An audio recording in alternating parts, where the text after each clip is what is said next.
Sila mismo ang naghahanap, yung iba hindi pa taga Wan-Chai, yung iba taga ibang ano pa yan, bahagi ng Hong Kong mga kabalitaan, malayo pa ito eh. May nakarating po sa ating balita, informasyon tungkol sa bagay na yan, na allegedly para iboto na straight yung mga pumunta daw sa Hong Kong. Pero alam nyo, yan po ikinakailangan i-verify mabuti sapagkat mahirap, baka tayo mga kuryente. Kwarta manin ni Congressman Rehencia. Kwarta niya nga hinaguan pagpangita dito sa Manila. Dahil pinamimigay niya personal ho sa mga konstituente niya dyan sa kanyang distrito. Ngayon, itong ginawa ni Luistro, hindi ba ito simpleng pamimili ng boto? Mahal na mahal ng mga OFW ang ating former president, no? Sapagkat siya ang gumawa ng Department of Migrant Workers. So sa mata ng mga Pilipino, mapapahiya si President Bongbong kung isusuko niya si President Duterte sa ICC kasi lalabas na wala siyang gulugod at pag siya ay hindi na presidente, ganyan din ang gagawin ng ICC sa kanya at sa kanyang pamilya. Hindi ba niya naiisip yan? Kangaroo court yan. Bakit mo isusuko dyan ang isang Pilipino? No? Baka pati yung mga kakampi ng administrasyon magbago na ng isip, eleksyon pa naman ngayon. Baka hindi ko na iboboto itong mga kandidato ni Bongbong. Hindi pala nationalistic itong mga ito eh. Dadagan on Dito News Update. Sa amin nakapag-harvest na kami, kakatanim lang eh. So, hindi, buti na lang yung timing, hindi yung bago aanin, nakapag-anin na tayo. So, it's hindi. Say milyonaryo, sama-sama tayo, babago mo. Maging milyonaryo.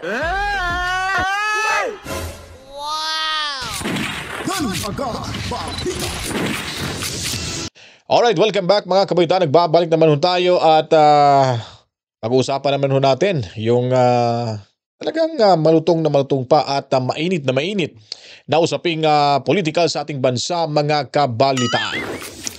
At yun nga po mga kabaitan, ating ihahatid na naman ho sa inyo yung mga balita kung saan ay pumapabor ho, kung saan ay nasisiyahan yung mga DDS vloggers, mga kabalitaan. Lalo na dyan sa Hong Kong na napakarami. Ito lang hong presidente ng Pilipinas o nag-iisang presidente sa Pilipinas na hinahanap-hanap po ng mga kababayan nating OFW dyan sa Hong Kong, mga kabalitaan. Diba? Napakatindi ho. Talagang nakakabinging hiyawan at yung ilan ho ay nagsiiyakan, mga kabalitaan. Ganun ho yung tatak Duterte. Yung mga hindi ho naniniwala at naninira sa mga Duterte, iba ho yung kanilang tingin dito. Pero yung tingin ho ng karamihan, lalo na sa social media, ay isang bayani si Tatay Digong Duterte para ho sa mga nagtitiwala sa kanya, mga kabalitaan. Ipapakita ho natin sa inyo maya-maya ho at pag-uusapan din natin yung vote buying.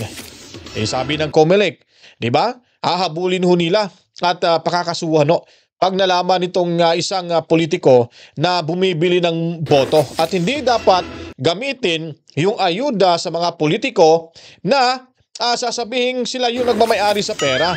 Kasi pera ho yan ng taong bayan, mga kabalitaan. Ipapakita ho natin dito kung papaano ho harap-harapan na ginamit ho ni Luistro sa pagpamumudmod ng pera na siya mismo ang namimigay ng pera mula ho sa ayuda ni Tamba, mga kabalitaan. Di ba? May mandato na ho yung COMELEC na sana kung may magbibigay ng ayuda, hindi yung mga tumatakbong buhayang politiko. So ngayon po, ipapakita ho natin, lalo na ho dyan sa Iligan, si Congressman Rehencia, mga kabalitaan. Tandaan nyo po yung pangalan nito dahil lumagdao ito dahil ho sa pera, dahil sa ayuda ni Tamba, mga kabalitaan. Ipapakita ho natin dyan sa inyo. And then, of course, itong yung soldier natin, Solicitor General dyan sa House of Retaliation, mga kabalitaan, ay nagpetisyon na basura itong petisyon laban sa kanila ni Congressman Vic Rodriguez, mga kabalitaan. Ano raw? ibabasura o ipapabasura ho sa Korte Suprema. Nasimula na nga yung oral arguments. Siguro ito yung kanilang ginawa dahil para naman maproteksyonan itong si Miss Toko, mga kabaitan. Itong si Kimbo na sigurado ho, sablay ho sila dito pag naisa lang ito sa Korte Suprema sa isang oral arguments, mga kabaitan. Kaya ginagawa na ho nila ng paraan. Wrong timing na ho sila dito. Na-checkmate na ho sila dito, mga kabaitan. Kaya palisa ho itong mga hinampak na to sa panahong ito. Lalo na rin po sa isang professor na si Professor Passion ay nakikita niya po yung trend ngayon ng politika sa ating bansa na bukas makalawa ay may posibilidad na lilipat yung kaalyado ni Bangag or ni Bongit or alyansa para sa Bagoong Pilipinas sa kampo ho ni Tatay Digong Duterte. Yan, panoorin ho natin yan maya-maya, mga kabaitan. Pero bago pa po ang lahat, bago tayo magsimula, huwag kalimutan sa hindi pa po nakapag-subscribe, subscribe na ho kayo para lagi ho tayong updated sa mga kaganapan sa ating lipunan. At of course, paliguan nyo po ng maraming likes at buhusan nyo po ng maraming komento, reaction, opinion at suggestion. Then, i-share nyo rin po, mga kabaitan. Huwag nyo lang po ding i-escape yung ads natin. Dahil yan po ang nakakatulong sa inyong lingkod bilang tagapaghatid ng totoo, komprehensibo na balitaan dito sa ating munting bahay, ang Danagan Balita Reaction Video News Update. At matsalambino sa 54,603 subscribers, mga kabalitaan. Mabuhay po tayong lahat. At lalo na po sa ating mga kapatid na Muslim, Assalamualaikum sa inyong lahat. Ay, Ramadan na pala ngayon, So, ano lang, matinding, kumbaga, walang kainan sa buong araw. Gabi lang huyan sila kumakain. Correct me if I'm wrong kung yun po yung celebration ngayon ng mga kapatid nating Muslim. So, sana masurvive. Lagi namang nasusurvive sila dito dahil sanay na sanay ho sila, mga kabalitaan. At tuloy na ho tayo dito sa ating usapin sa oras na ito, mga kabalitaan. At pasasalamatan ho natin yung Voice of Mindanao dahil ito po yung video natin nakikita ngayon mula ho ito sa kanila, mga kabalitaan. Panoorin niyo po, napakadaming tao dito. Human rights. Hindi ko lang lalagyan ho ng audio kasi may music, baka ma-strike tayo ni YouTube. So ito po ang ilan sa kanila, hindi ho nakapasok yan sa loob ng Wanchai diyan sa Wanchai Stadium, Coliseum. Dahil po limitado lang ho 'yon. Paano pag pumasok ho to sila? Sigurado, malamang sa alamang, talagang mapupuno ho yung stadium na 'yon, mga kabalitaan, or Coliseum ba yung tawag ho nila doon, no? Tingnan nyo po, ito ay mga Duterte supporter ho dyan sa Hong Kong. Hindi na ba nasusuka itong alyansa para sa Bagoong Pilipinas, mga kabaitaan? Hindi na ba kayo nahiya ho dito? Sila na mismo ang naghahanap kay Inday Sara Duterte. Sila na mismo naghahanap kay Tatay Digong Duterte at sa mga senatorial candidates ng PDP laban, mga kabalitaan. Sa inyong alyansa ng alyansa para sa Bagong Pilipinas, may mga ganito ba kayong eksena dito na yung mga butante ay naghahanap? Dumarami lang ho kayo sa pagtitipon-tipon sa mga ganap na nangyayari ho dyan sa inyong pagrarally dahil po ayuda ang inuuna ho nila. Umaasa ho sa ayuda, mga kabalitaan. Ito, walang ayuda to. At sinasabi pa rito, inakusahan pa dito na namimigay daw ng 200 Hong Kong dollars. Ang Team Suka, mga kabaitan, wala ngang kapera-pera Paano pa mamimigay? At tandaan nyo po, hindi ho ito KOJC na mga kaanib. Ito ay mga OFW dyan sa Hong Kong, mga kabalitan. Ito ay ang inyong nakikita ho ngayon, ito yung mga ganap noong araw na iyon, na hindi ho sila nakapasok dyan sa stadium. Yun po ang nakukuha ho nating impormasyon. Naghihintay, napakadami yung ilan ho ay nandun na ho sa loob. Kasi limitado, organisado ho talaga dyan sa Hong Kong. Kung ilan lang yung seating capacity, hindi na ho masusobrahan. Kasi bawal batas ho nila dyan, mga kabaitan, ay dapat masunod. So tignan nyo po, Sila mismo ang naghahanap, yung iba hindi pa taga Wan Chai, yung iba taga ibang ano pa yan, bahagi ng Hong Kong mga kabalitaan, malayo pa ito eh. Kasi nung pumunta ako ng Hong Kong, napakaganda kasi may train ho dyan mga kabalitaan. Nakalimutan ko lang kung saang lugar ho yun. Paglabas ko po sa hotel, may may madadaanan ho akong train sa gitna, no? Yung parang railers, yun, dumadaan ho yung, saan nga ba yun? Sa Burlington Hotel mga kabalitaan. So doon ako sa kasamahan ko, doon kami nag-hotel mga kabalitaan. So nakapunta na tayo ng Hong Kong, napakaganda. Yung makikita niyo pong maiksi lang yung kalsada, maiksi ho talaga ho yun. Maiksi ho, hindi ho malapad. Mas malapad pa ho yung Davao, yung sa Pilipinas, mas malapad pa yung kalsada. Dito talagang sikipo. Hindi ka makakita ng 3 lanes dito sa proper mismo, yung may naglalakihang building. Ewan ko kung saang banda ho ito. Basta narinig ko na to pero hindi ako nakapunta dito sa Wan Chai mga kabalitaan. So kung titingnan nyo po, di po ba? Nakakaya ho mga kabalitaan. So sabi nila, namimigay daw si Tatay Digong Duterte.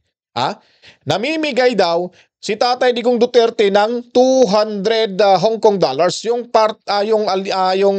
partidong Team Suka mga kabalitaan. At ito naman ho, pinabulaanan ho ito ni Chairman George Garcia ang kanilang natatanggap na balita at ito ay binibiripika pa ho nila. Pero sa akin wala ko silang makukuha ho dito. Chismis lang ho yun sa Malacanang. Mahilig sila sa fake news. Lalo na sa PCO. Hindi binibiripika yung inilalabas ng impormasyon. Saka pa nila babaguhin, magbibigay ho sila ng follow-up na live press conference or briefing na ito, kisya ganito, kisya ganon. Yun ho sila. Mga matatalino dyan eh. Mga matataas pa naman yung mga professional pa naman to sila. Pero hindi alam yung 5W and 1H mga kabalitaan. Para ka rin nagpapalita eh. Kailangan kumpleto yung detalye. Hindi yung patabog-pataka ka na nagbabalita. Ito, pakinggan natin tong si George Garcia. May nakarating po sa ating balita, informasyon tungkol sa bagay na yan, na allegedly para iboto na straight yung mga pumunta daw sa Hong Kong. Pero alam nyo, yan po ikinakailangan i-verify mabuti sapagkat mahirap, baka tayo makuryente. Baka yan fake news, napakahirap yung misinformation at saka disinformation sa kasalukuyan. Siyempre kapag ka namimigay ka ng ganung amount, ang sinasabi 200 Hong Kong dollars, hindi naman pwedeng makaligtas yun sa kaalaman ng lahat. Lalo na yung mga hindi pumunta halimbawa doon. So tingnan natin kung ano ang katotohanan niyan. Pero again, at this point, ito ay raw information. Wala pa itong kredibilidad at sa kasalukuyan ito ay tinuturing pa rin natin na fake news. Pero pinapa-verify tama po? Yes po, tayo po nakikipag-communicate na sa ating konsulada sa Hong Kong upang makakuha din ng mga balita tungkol dyan sa bagay na yan. Kung meron sana na gustong lumantad at nagsabi na sila ay inoferan, binigyan, mas maganda po yan, mas mapapadali yung ating ginagawang pagsasaliksik tungkol sa bagay na yan.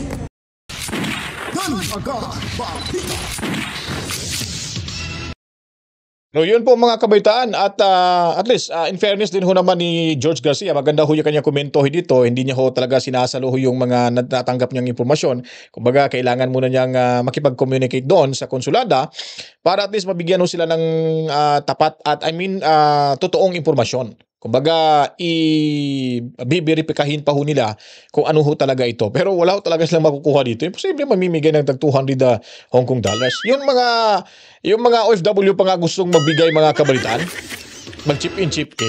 Yeah? Sabi ni Tatay Diggs, mag-chip in na kayo para magtutulungan. Di mo ba? Ito desperado na kasi itong mga yung alyansa para sa bagong Pilipinas. Ngayon, papakita ho natin sa inyo itong mamang to. Itong mamang to, si Roy Ga, siya yata yung tinutumbok nitong nagsasalita. Shout out din pala kay Sheila Dino Kapitan. Salamat sa video. Sabi niya dito mga kabaitaan, Kinsay Bluhan dire taas kamot. Sino daw yung blue? Siguro sila pula, kaanib to ng Bungit administration. Tamba administration at yung kalaban siguro baka nasuot blue ho sila, so hinanap-hanap dito para hindi ho mabigyan ng ayuda. At sinabi pa dito na yung pera ho daw nitong ibibigay ho nila dyan sa mga taong na andyan ay mula daw kay Congressman Rehencia mga kabalitaan. Ang kakapal na mga pagmumukha ho nito nila. inaangkin na ho yung pera na bigay ni Tamba, na yung pera galing ho sa ating mga taxpayers, mga kabalitaan. Di ba? Ngayon, ginagamit na ho nila sa pamumulitika. Kung sino ba daw, ibig sabihin siguro nito, huwag niyong iboto yung mga blue kasi pag binoto niyo yan, hindi kayo makakatanggap ng ayuda. Ganun ho yung mensaheng pinaparating ho dito. Pakinggan at panoorin niyo po, mga kabalitaan. Hey, taas kamot. Kamu musugot mo, pulahan, nga ang bluhan, mabahinan. Pero katong sobra-sobra na. Kay musugot mo, kamoy nagtanom. Dayon mo apil sila kaon. Musugot mo. Kwarta. So ang sabi niya ho dito, sino ba yung bluhan dito? Ha? Papayag ba kayo? Kayong pulahan ang nagtatanim? Tapos sila ay sasabay ding kakain sa pinagtatanim nyo? O di ba? Ano bang klaseng ugaling meron nitong si Roy Ga? Ha? Sa Bisaya pa, sirot? Dalo? Ha? Nga pagkatao? Siya na mismo nagsabi ho dyan. Nagsabi dyan. Sabi niya pa na wag niyong tawag nito. Ano bang salita sa Tagalog yung payagan? O yun. Wag niyong payagan na kayo ang nagtatanim. Kasama ho sila sa kumakain. O, di ba? Ganun ho yung pag-iisip. Talagang mind conditioning na ho ito. Binibrainwash nila yung mga naandyan. Pero I think yung mga naandyan, hindi ho yung boboto sa kanila, mga kabalitaan. Meron din talagang nakakaupo dyan o nakaupo ho dyan na kaalyado ho sa kanilang kalaban. Kasi ginagamit na ho ngayon nila ng pera. Buti nga dito, wala tayong nakitang binibigay na pera. Sinasabi lang, siguro pagkatapos sa video ito, ay namimigay na ng pera. Mamaya ipapakita ko kung sinong hinampak na na nasa Kongreso ang halatado hong namimigay ng pera. Siya pa mismo. Personal niya pa na binibigay yung perang ayuda mula ho kay Tamba na pera ho ng taong bayan, mga kabalitaan. Tama ni Congressman Rehencia. Pera daw ni Congressman Rehencia. Hinaguan pagpangita dito sa Manila. So dapat lang ang unang matagaan ang mga nag-support sa iya, ang mga pulahan. Tanawa raw inyong mga kilid-kilid ya, basig na nakasingit ya. Isulti na yan sa inyong coordinator, nga natagaan, nga siniaging eleksyon, lahi may gisuportahan. Pero unahaw na itong mga supporter ni Congressman Rehencia. Kwarta man ni Congressman Rehencia. Kwarta niya nga hinaguan, pagpangita dito sa Manila. So dapat lang, ang unang matindi. Inamin ho, kwarta daw ito ni Congressman Rehencia, mga kabalitaan.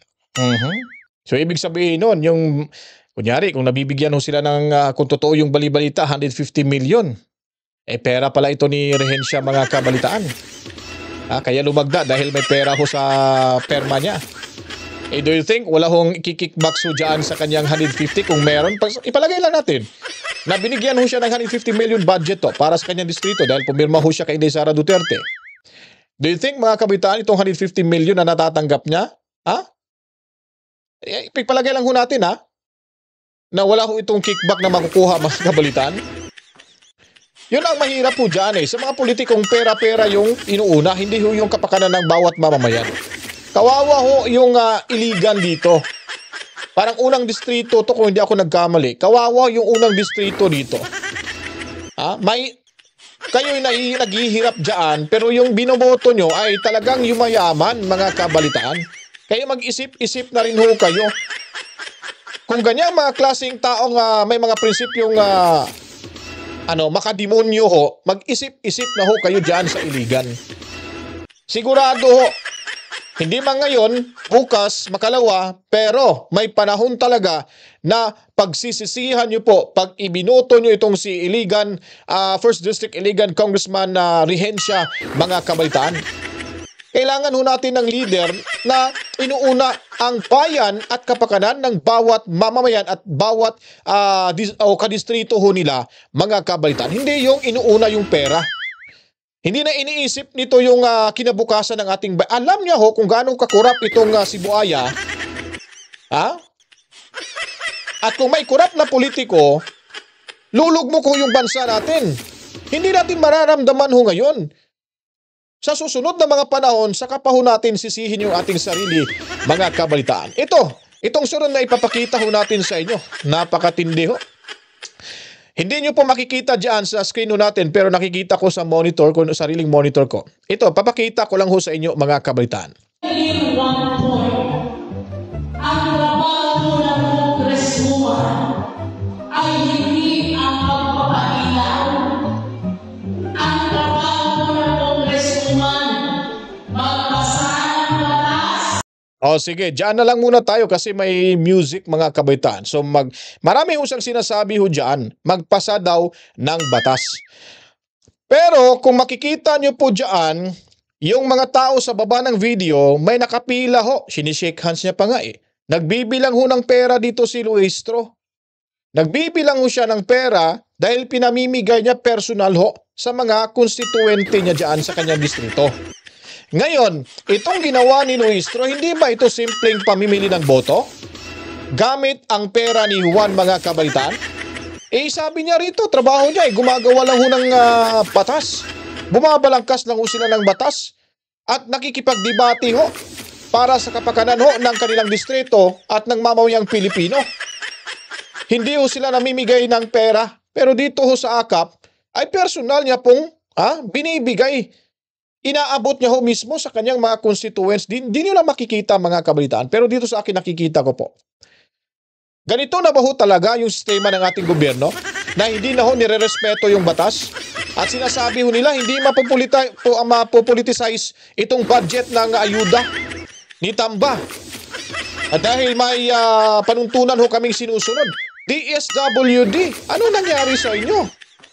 Gatchal yan, anong nangyari? Ba't tinahayaan nyo lang na pinapahawakan nyo lang pera sa mga tungresistang ito, mga kabalitaan? Pamimili ho to ng boto, naninigurado na ho sila na hindi ho sila matatalo. Kasi pag natalo ho sila dito, o di kaya pag nanalo mo sila, pero pag si Inday Sara nanalo ho laban sa impeachment, malamang may kalalagyan ho ito, mga kabalitaan. At mismo si Chairman Garcia ang nagsabi dito na ay kakalabanin at mismo pakakasuhan yung mga bumibili ng boto. Yung sa Hong Kong, hearsay nga lang yun eh. Chismis nga lang yun. Pinapaimbestigahan nga ni Garcia. How much more pa kaya dito mga kabalitaan? How much more pa kaya dito? Na harap-harapan ho na pinamumudmod yung pera sa kanila mismong lugar. Ano bang ibig sabihin ho nito? Nasa batas po ba ito? Nasaan na ho ba yung delikadesa natin?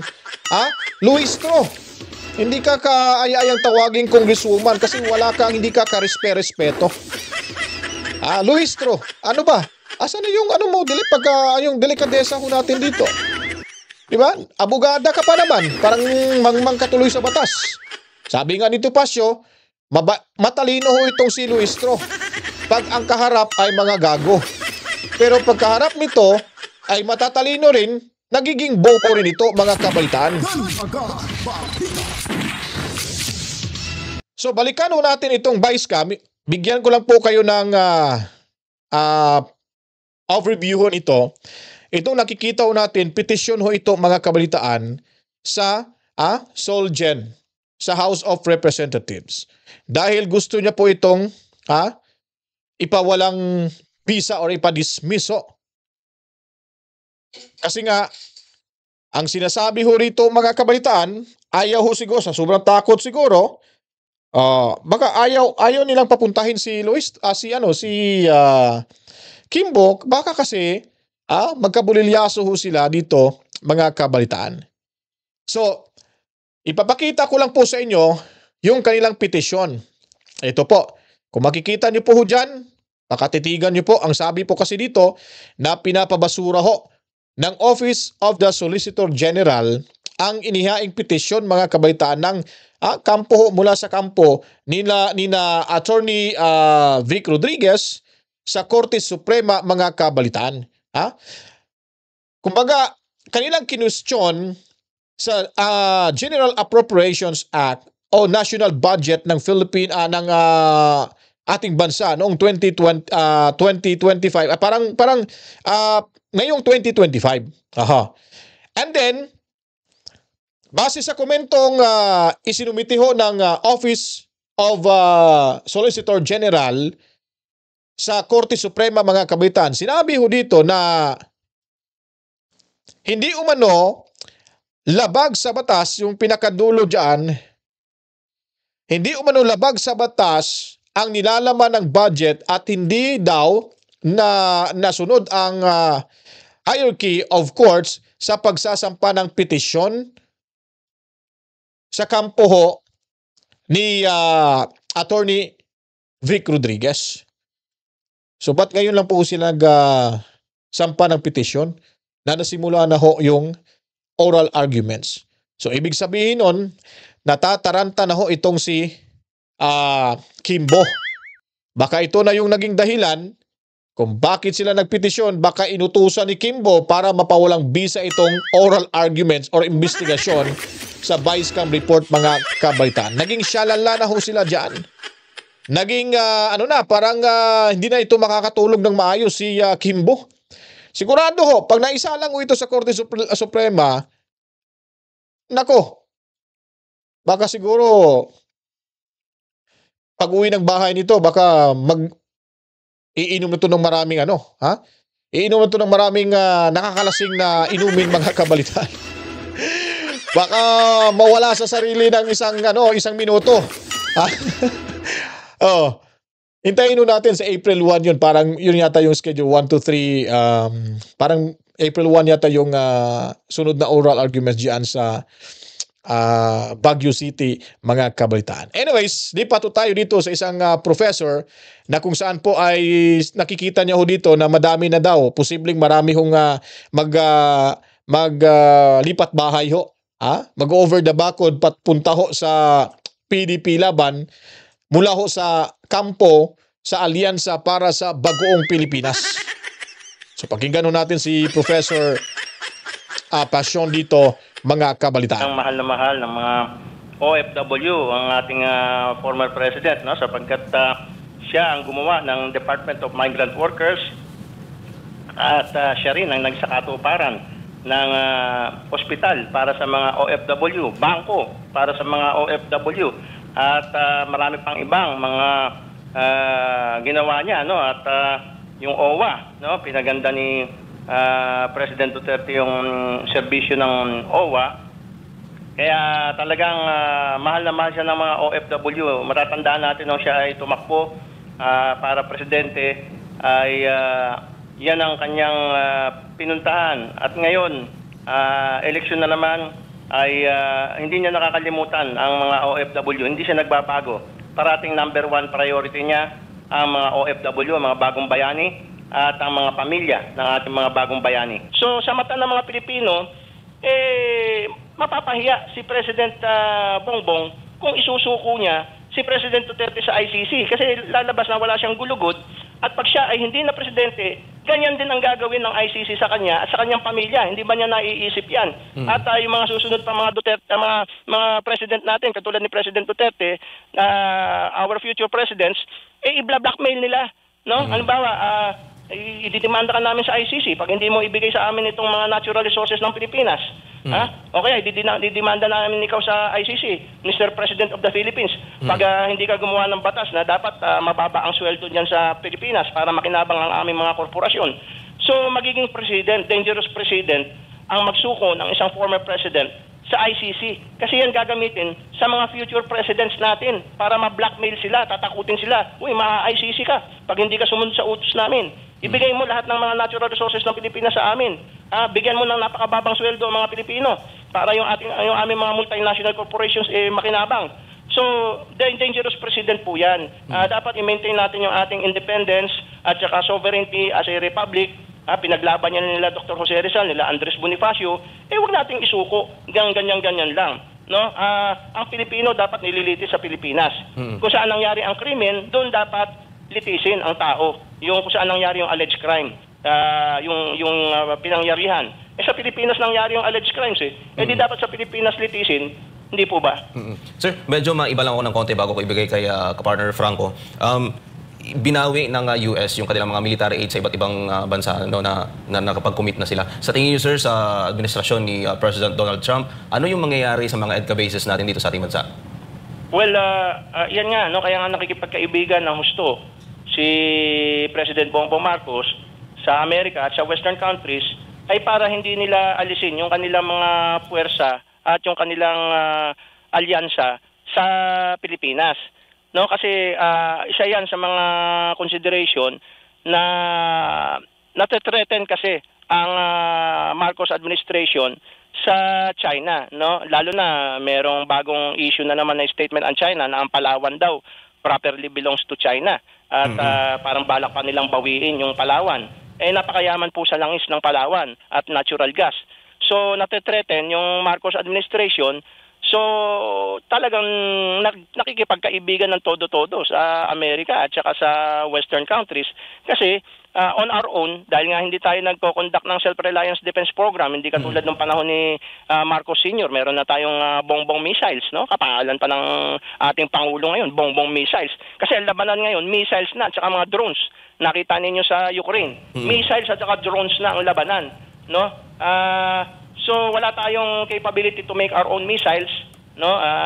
Binasura natin yung bongbong missiles, binasura natin yung Self-Reliance Defense Program, import na lang tayo ng import, baon na tayo sa utang sa kaka-import natin, wala tayong kapag-asa para tayong Ukraine na darating sa punto na ipamimigay na yung ating natural resources sa Western countries para lang ipagtanggol nila tayo laban sa China, which is wrong.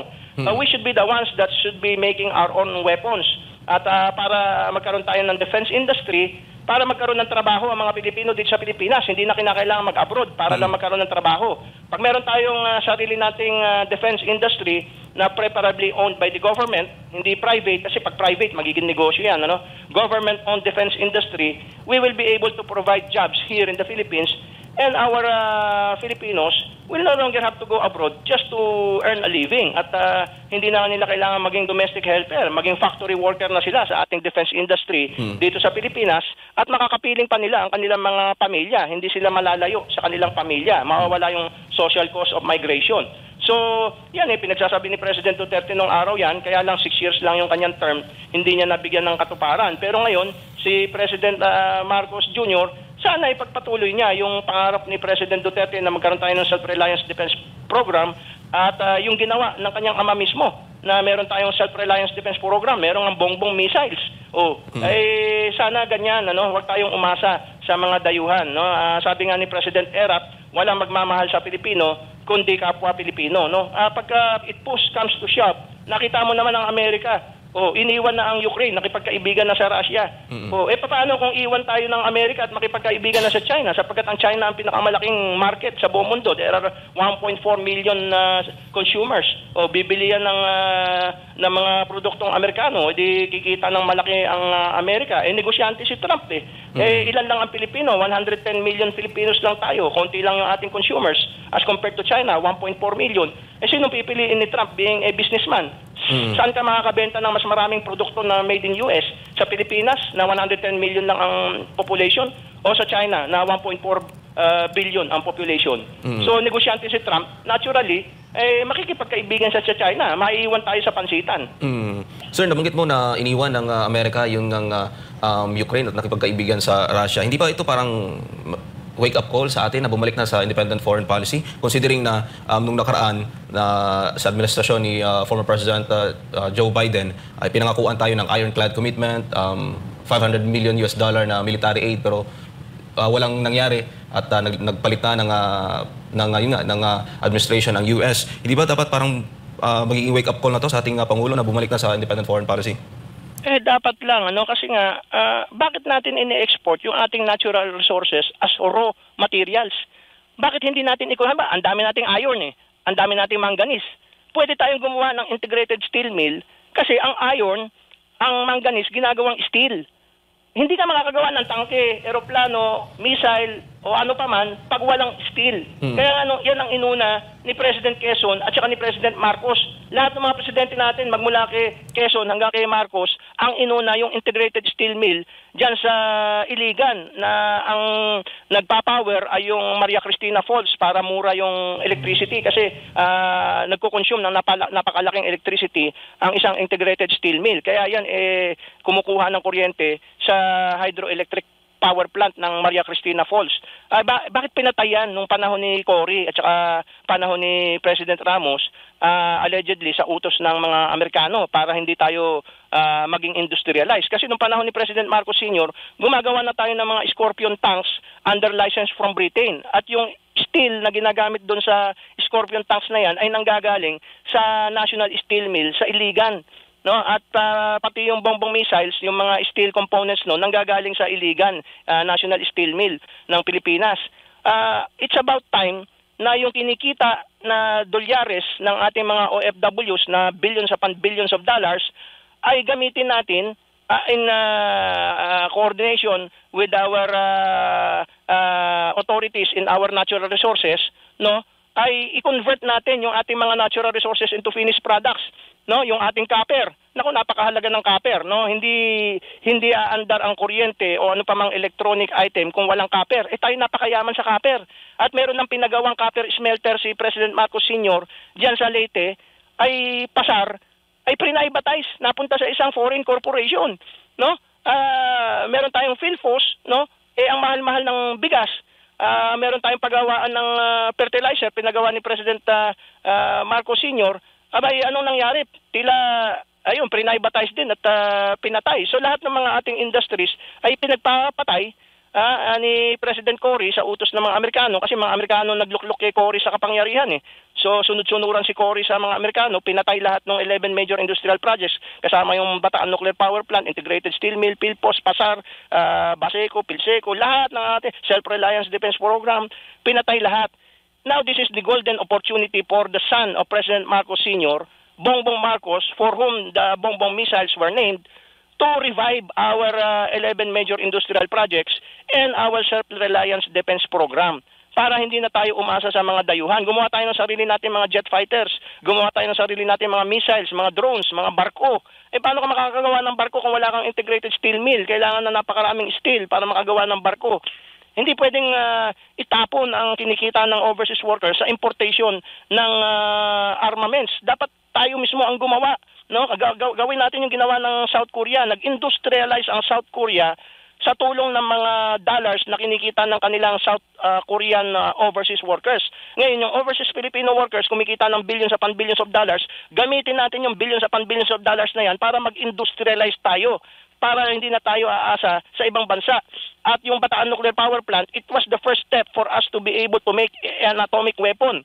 No, kasi yung used uranium diyan, pwede mong i-process into plutonium or into atomic weapons, tapos meron kang bongbong missiles to deliver the nuclear weapons to the targets. Di meron na tayong deterrent, hindi na tayo sasakupin ng ibang bansa kapag meron kang nuclear weapon.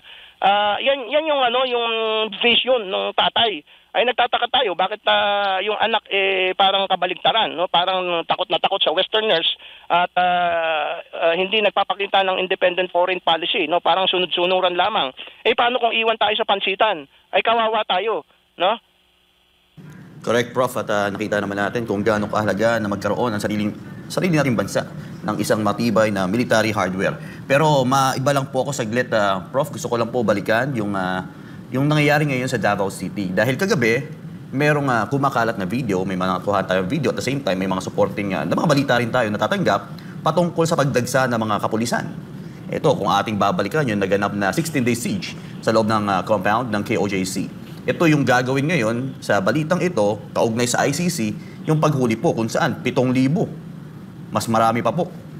Kung saan, kasi nagawa po nito sa kapanahunan nung hinahanap po nila si Pastor Apollo C. Quiboloy.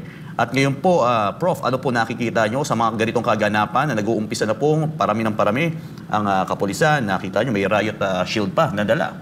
Same thing sa before, mangyari ang siege. Prof. Naalala ko yung sinabi ni President Quezon at si President Marcos Sr. Parang anak-anakan ni Quezon yan. Nung panahon ni President Quezon, aktivista yung batang Marcos Sr., no?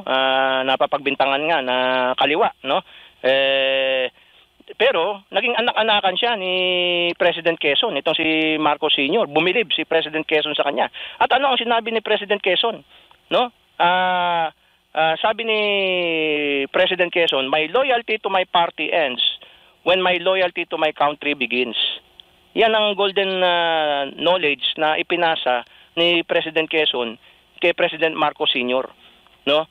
My loyalty to my country ends when my loyalty to my party ends when my loyalty to my country begins. Ibig sabihin, kung i-apply mo yan sa present situation, wag mong arestuhin yung kapwa mo Pilipino at isuko mo sa mga dayuhan. No, bagamat magkaiba ang inyong partido, no, ikaw Partido Federal at kaalyado mo yung Lakas NUCD, kaalyado mo yung Nationalista Party, and to some extent, parang kaalyado din yung Liberal Party, ano? At kalaban ninyo yung PDP laban ni President Duterte, we must transcend party politics when the national interest is already in question, no? When the national interest is already involved, the national interest must prevail. Hindi yung present people lang ang ating iniisip, kundi pati yung future presidents, future Filipinos. Kasi pag tayo sumuko sa ICC, magiging president na yan. Kahit sinong presidente, kahit sinong Pilipino, pwede nang isuko sa ICC. At yan nga sabi ko, pagmumulan na maaaring ma-blackmail ang ating mga future presidents, senators, congressmen, na pag hindi kayo gumawa ng ganitong batas na ibibigay ninyo lahat ng natural resources ng Pilipinas sa amin, i-ICC namin kayo. Magiging dangerous president yan. At magiging banana republic tayo. No, matutulad tayo sa banana republics, no, na walang nagpa-function na ang tingin ng buong mundo. Kaya nag-ICC ang mga yan kasi walang kakwenta-kwenta yung justice system dyan. Samantalang napakaganda ng ating justice system. At hanggang ngayon nga, merong Malcolm Hall dyan sa University of the Philippines sa Diliman. Malcolm Hall. Mismong si Malcolm, si Justice Malcolm, ang nagtatag ng ating justice system. At saka si Apolinario Mabini, yung mga magagaling na abogado natin noong araw, sina Felipe Calderon, at saka yung founder ng PCCR, Manila Law College, Eskwela Derecho, Philippine Law School, sina Recto, ang dami magagaling na abogado. Mismo tatay ni Bongbong Marcos Sr., top notcher sa bar exam. Tapos sasabihin natin sa buong mundo, hindi natin lilitisin si President Duterte dito kasi palpak yung ating justice system. Mas superior yung justice system ng ICC. Kaya dapat ibigay natin sa ICC si President Duterte. It will be a dangerous president, Mr. President Bongbong Marcos. Baka ikaw mismo at yung pamilya mo, pati si beloved Congressman Sandro Marcos, baka balang araw kayo mismo ang mabiktima ng ICC. Pag wala na kayo sa poder ng kapangyarihan, ay mag-isip-isip po kayo, Mr. President Bongbong Marcos. Huwag niyong isipin yung kasalukuyan lamang. No, ang isipin ninyo yung future. Magkaroon kayo ng vision. Katulad ng tatay ninyo, malayo mag-isip, visionary. Yan ang gayahin ninyo, yung tatay ninyo, si Marcos Sr. At si Imelda Marcos, palagay ko, hindi rin papayag na magpa-under tayo sa ICC, no? Bagamat hindi na nakikialam sa politika si Madam Imelda Marcos, pero kilalang kilala natin si Imelda Marcos na nagtaguyod din ng independent foreign policy, no? In fact, siya ay nakipagkaibigan kay Muammar Gaddafi, na kaaway ng Western countries, no? Nagpunta si Imelda Marcos sa Cuba, kinaibigan niya si Fidel Castro, kaaway ng Western countries, no? Nagpunta si Imelda Marcos sa China, at si Marcos Sr. nakipagkaibigan kay Mao Zedong. At nung panahon ni Marcos at saka ni Imelda, yung pinakamagaling na ambassador natin, si Alejandro Melchor, pinadala sa Moscow. At nakipagkaibigan tayo sa Russia. So, yan sana ang gayahin ni President Marcos Jr., yung kanyang tatay at nanay, na nagsulong ng independent foreign policy. And I am sure na yung tatay at nanay niya, pati nga yung kapatid niya, si Aimee, hindi papayag na magpa-under tayo sa ICC na alam sa buong mundo, lalong-lalo na sa BRICS countries, na napakarami ng BRICS countries ngayon, marami ng members ng BRICS. Kangaroo court yan. At mismong Amerika nga, hindi nagpapa-under ng ICC. Bakit tayo magpapa-under sa ICC kung idol natin yung Amerika? Sir, siguro sa panghuling tanong na lang po, Prof. Sa tingin niyo, ano po yung makikita po ninyong mangyari sakaling maaresto nga itong si former President Duterte, considering na hanggang ngayon mataas pa rin ang kanyang rating at milyong-milyong Pilipino pa rin ang mainit na tinatanggap ang mga Duterte? Actually, kahit nga hindi pro-Duterte, magsisentimiento pagka inaresto ang isang former President of the Republic of the Philippines. No, kahit na ikaw hindi maka-Duterte, ikaw Pilipino, nagmamahal ka sa Pilipinas, Ikaw ba papayag na magpapa-under tayo sa ICC na isang kangaroo court ng mga western countries? Kung ikaw ay tunay na nationalist, no, sa tradisyon nila Recto, nila Tanyada, nila Diokno, abay hindi ka magpapa-under sa ICC, no? At lahat ng ating mga nationalist presidents before, sina Garcia, sina Quezon, yung mga nationalist writers natin, sina Renato Constantino Sr., sa tingin ba ninyo magpapa-under sa ICC yung mga yan kung nabubuhay pa sila ngayon? Si Marcos Sr., si Imelda nga, si Amy, at kahit na hindi nga pro Duterte, magsisentimiento bakit isusuko yung former President of the Republic of the Philippines, which is an independent country, a sovereign country, sa isang kangaroo court na ICC, na alam naman natin walang nakukonvict dyan na allies ng mga Westerners. Ang nakukonvict lang dyan yung mga kalaban ng Western countries, kangaroo court yan. Bakit mo isusuko dyan ang isang Pilipino? No? Baka pati yung mga kakampi ng administrasyon, magbago na ng isip, eleksyon pa naman ngayon, baka hindi ko na iboboto itong mga kandidato ni Bongbong. Hindi pala nationalistic itong mga ito Hindi pinagtatanggol yung ating sovereignty at independence at sumusuko sa isang kangaroo court of Western countries. Dito na lang kami sa mga kandidato ni Duterte iboboto. Medyo mag-isip-isip sila dahil meron po mga ramifications yan. At lalo na malapit na ang eleksyon. Mag-isip-isip sila. Okay, Prof, maraming salamat po sa oras po ninyo. So ayun po mga kabitan, si Professor Mario Ferdinand Ayano Passion, mga kabalitaan. At klarong-klaro ho, siya na mismo nagsabi na baka meron na mag-over the backcode kung magkamali ho itong si Bonget na isusurinder ho yung soberenya ho ng ating bansa dyan sa tinutukoy ho nila. Lalo na ho itong pagpapasurrender kay Tatay Digong Duterte dyan sa International International Crime Court. Yes, International Crime Court, mga kabalitaan, or Criminal Court, mga kabalitaan. No? International Criminal Court, mga kabalitaan. So, sana gawin ho yan ni Bonget para marami hong bumabaliktad ho at babaliktad talaga patungo ho sa Team Suka, mga kabalitaan. Kaya kung nagustuhan niyo po itong ating video presentation, mga kabitan, huwag kalimutan i-share niyo ang video ito, paliguan ng maraming likes at buhusan niyo po ng maraming komento, reaksyon, opinion, suhestyon, mga kabitan. Sa hindi pa po nakapag-subscribe, subscribe na po kayo at pinutin ang notification bell, kabitan. Kaya hanggang dito na lang ho tayo, mga kabitaan. Sana po ay may nabigyan naman tayong karagdagang impormasyon na naibabahagi ho natin sa inyo sa mga oras na ito, mga kabalitaan. At abang-abangan natin to, ano magiging aksyon ng COMELEC laban sa pamumulmud ng pera ni Luistro at itong si Congressman Regencia dyan sa Iligan City sa unang distrito, mga kabalitaan. At bago tayo magtapos, pasasalamatan muna natin yung ating mga 54,603 subscribers. Parang dumikit tayo sa 603, mga kabalitaan. Anyway, maraming salamat to sa inyong walang sawang panonood at panatilinong tumudok dito lamang ho sa inyo at sa ating munting bahay. Programang ito ay para sa inyo, mga kabitan, danagan, balita, reaction, video news update. At sa ating mga kapatid na Muslim, assalamualaikum, masalam. And then sa ating mga moderators, maraming salamat. And of course, sa ating mga silent viewers at Team Replay, maraming salamat sa inyong panonood. Saludo din tayo sa ating mga bagong bayani ng Pilipinas, lalo na ho dyan sa Hong Kong, na mga supporters ni Tatay Diggs sa PDP Laban at sa Team Suka. Straight ho tayo, lucky 10 na ho tayo, mga kabalitaan.